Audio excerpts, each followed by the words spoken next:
Je me tenais PRS de la fentre, le regard perdu sur l'asphalte luisant de pluie de notre rue Lyon, et je n'arrivais pas à croire que cela m'arrivait moi.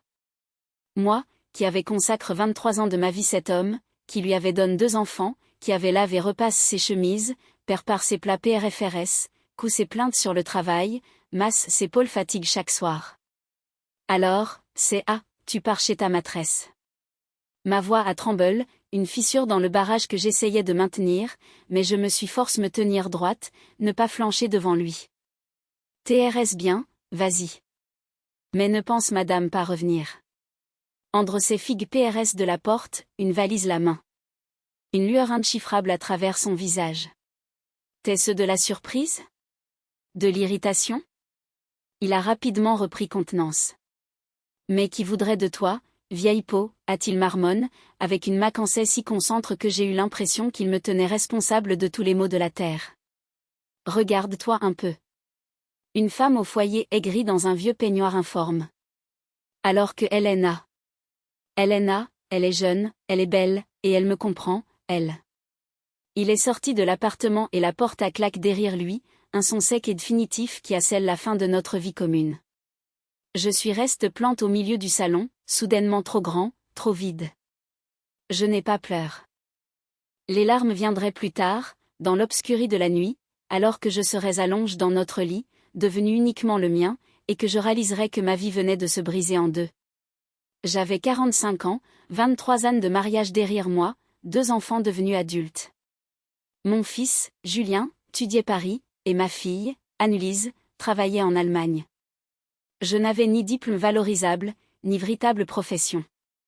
Depuis 15 ans, j'étais simplement femme au foyer. Andre gagnait bien sa vie et disait toujours « Pourquoi irais-tu travailler ?» Il y a 10 gitans faire la maison. Et maintenant? L'appartement est en location, nous n'avions pas d'économie, tout est parti pour l'éducation des enfants. Une pension alimentaire? C'était risible. Les enfants étaient majeurs, et officiellement, je n'avais jamais travaillé. Andre était parti les mains dans les poches, me laissant avec un vide abyssal et une peur panique du lendemain. La première semaine s'écoule dans un brouillard cotonneux. Je me déplaie dans l'appartement comme une automate, préparant des repas que je ne mangeais pas.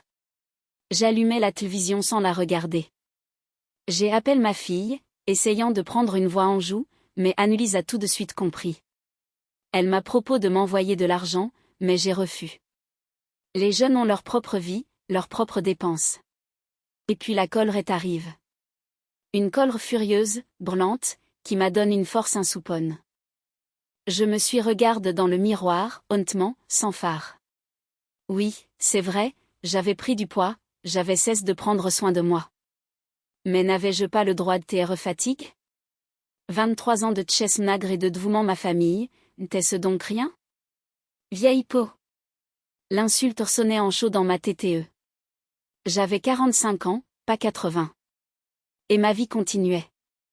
Le lendemain, je suis allé chez le coiffeur et j'ai opté pour une coupe courte, moderne, audacieuse.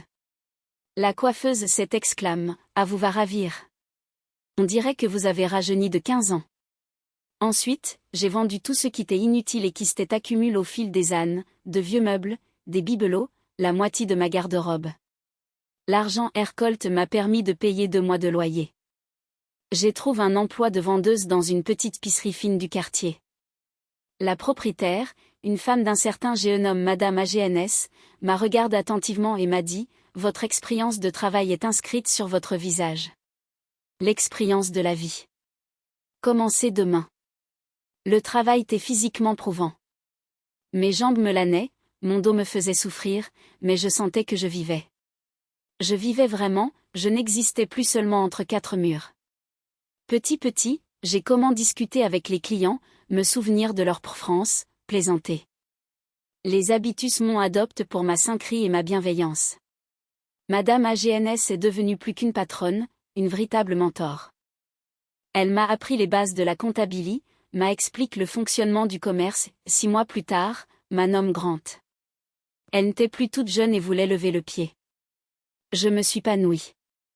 J'ai perdu du poids, j'ai comment le yoga, j'ai rencontré de nouvelles personnes. Je me suis inscrite une formation en commerce en ligne. Le monde changeait, et je voulais changer avec lui. L'épicerie a eu son site internet, puis un service de livraison, et le chiffre d'affaires a doublé. Madame AGNS n'en revenait pas, Véronique, Macré, voûtée en or. Où vous cachiez-vous pendant toutes ces années? Et moi, Véronique, je n'en savais rien. Simplement, personne ne m'avait jamais donné la chance de m'épanouir. Pas madame moi. Une âne a fil sans que je m'en approuve. Ma fille est venue me rendre visite et a eu du mal reconnaître sa MRE, amincie, les yeux brillants, dans un gant tailleur pantalon. Maman, tu es incroyable. Annelise ma serre dans ses bras, les larmes aux yeux. J'ai eu si peur pour toi. Moi, je n'ai pas eu peur pour moi, et je souris. Tu sais, parfois, il faut tomber pour apprendre à voler. C'est ce soir après le DPART de ma fille, que la sonnette a retenti. Il était tard, presque 22 heures. J'ai regard dans le Judas et mon cœur s'est tard. Andre. Il se tenait sur le palier, le dos veau, le visage creux, dans une veste froisse. Il était difficile de reconnaître l'homme arrogant et sœur de lui qui avait claqué la porte un an plus tété. J'ai ouvert. Andre m'a regardé et apparut ptrifi. Il est resté, la bouche bi, détaillée cette femme lance dans une robe d'intérieur chic, avec une coupe courte et un regard assure. Véronique? C'est bien toi? Bonsoir, Andre. Que me veux-tu? Il a gluti difficilement, baissant les yeux. Je peux entrer?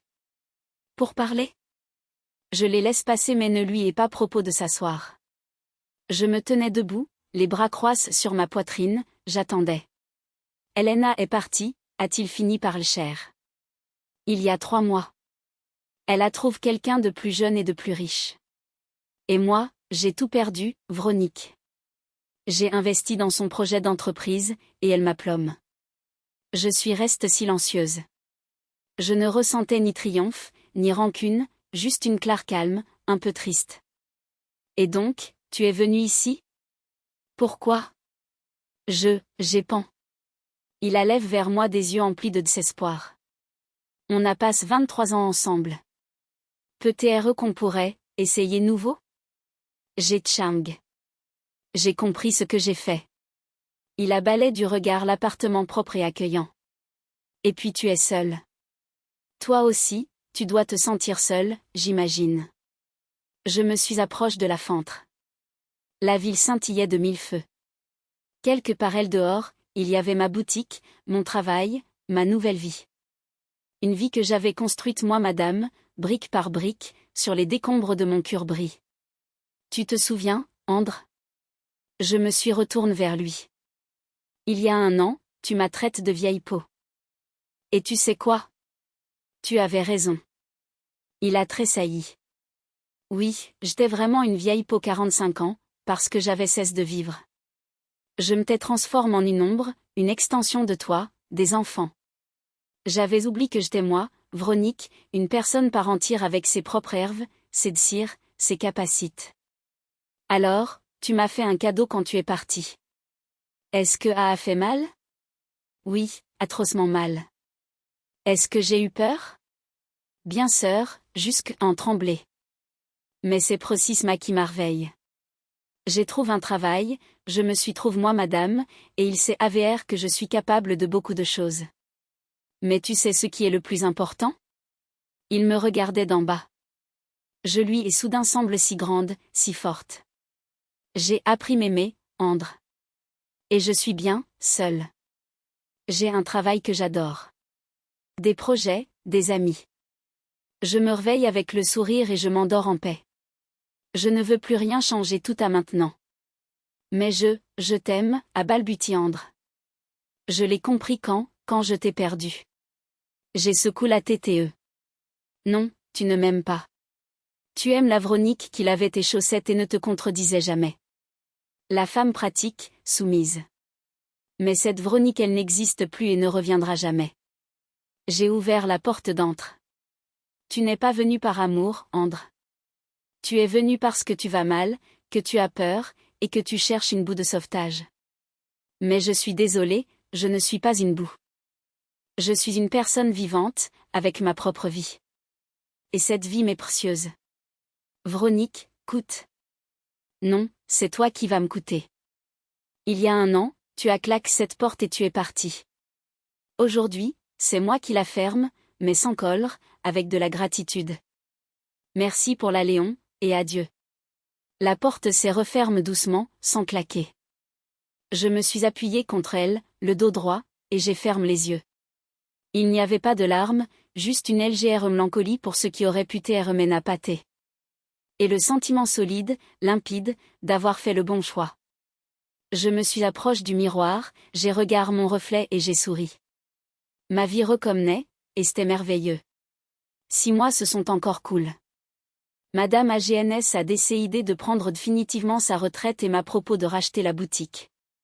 La peur m'a saisi jusqu'à me donner des frissons, prendre un crédit, devenir chef d'entreprise.